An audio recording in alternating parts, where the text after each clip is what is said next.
রিসেপশনের দিন ভেন্যুতে আমরা রাত 8টা সাড়ে 8টা নাগাদ পৌঁছেছিলাম, যদিও রূপম তার আগে কয়েকবার গিয়েছিল।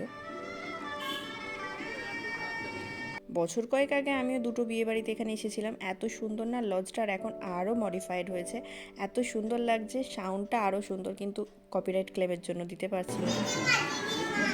জিজি মাছ কোনটা নিবি তুই, কোনটা নিবি? এরপর চলে গেলাম ফার্স্ট ফ্লোরে, আর সেখানে গিয়ে দেখলাম রিসেপশন, ব্রাইড আর গ্রুম একদম সুন্দর করে সেজে ছবি নিচ্ছিল, আর রূপমও কয়েকটা সেলফি আর পিকচার ক্লিকস করে নিচ্ছিল। হ্যাঁ যাচ্ছি ঠিক আছে। ভাগ্নির বিয়েতে যেমন আমার বাবুই কারোর কাছে যাচ্ছিল না, এখানে কিন্তু নতুন কনের কাছে সে যাচ্ছিল। অবশ্য নতুন কনের থেকেও তার বসার জায়গাটার ওপর তার বেশি টান ছিল। যাই হোক, তারপর একটু বসে আমরা চলে এলাম স্টার্টারের জন্য। আর এখানে বাপি চলে এসেছে, মা আসেনি কারণ মায়ের উপোস ছিল। আর স্টার্টার নিচ্ছি, আর আমার ছেলে তো অল টাইম দুষ্টুমি চালু করেই রেখেছে। কি হয়েছে?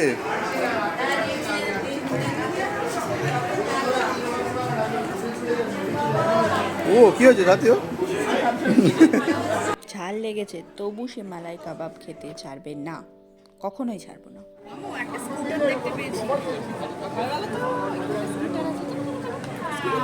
বিয়ে বাড়ি মানেই সানাই, আর সানাইটা মানে কি বলবো, বিয়ের দিন একরকম মানে যেটা করুণ লাগে, রিসেপশনের দিন ততটাই কিন্তু বেশ ভালো লাগে শুনতে, যদিও আমার সানাই কোনো সময়ই পছন্দের নয়। যাই হোক, আমি এখানে তো সানাইয়ের শব্দটা দিতে পারলাম না, কপিরাইট ক্লেম অবশ্যই। স্পিডটা একটু বাড়িয়ে দেওয়ার জন্য আমার আর আমার পোলার হাঁটাটা কি তোমরা কেউ লক্ষ্য করেছো? নিজেরই হাসি পাচ্ছে। বাবা কি এটা? এটা কি?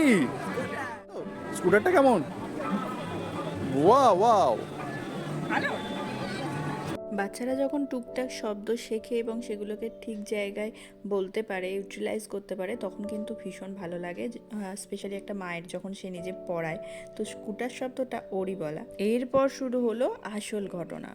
আর খেতে তো বসলাম, যেই ফিশ কবিরাজি থেকে শুরু করেছি তখন থেকেই ওর একটু বাথরুম যাবো একটা বাতিক আসছিল। বাতিক মানে ও হাগিস পড়েছিল তবুও, কিন্তু যেই রাইস আর চিকেন পড়েছে তখন আর তাকে আমি কোনোভাবে আটকাতে পারিনি, যেতে হবে তো মানে যেতেই হবে। যাই হোক, দৌড়ে গেলাম, কিন্তু যখন ফিরলাম তখন দেখলাম মিষ্টি আর সন্দেশ পড়ছে। এই হলো একটা মায়ের কাহিনী। কি আর বলি, মা ছাড়া সত্যি সন্তানের কেউ নেই।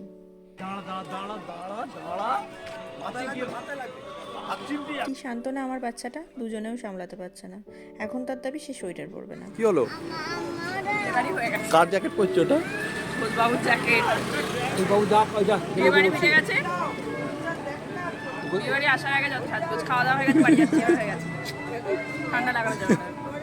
সামনে বেরোনো আছে। সামনে বেরোনো আছে। বেনারস। প্লেনে করে যাবো না, ট্রেনে করে যাবো। মানুষ ট্রেনে করে যাবো, কেমন করে যাবো?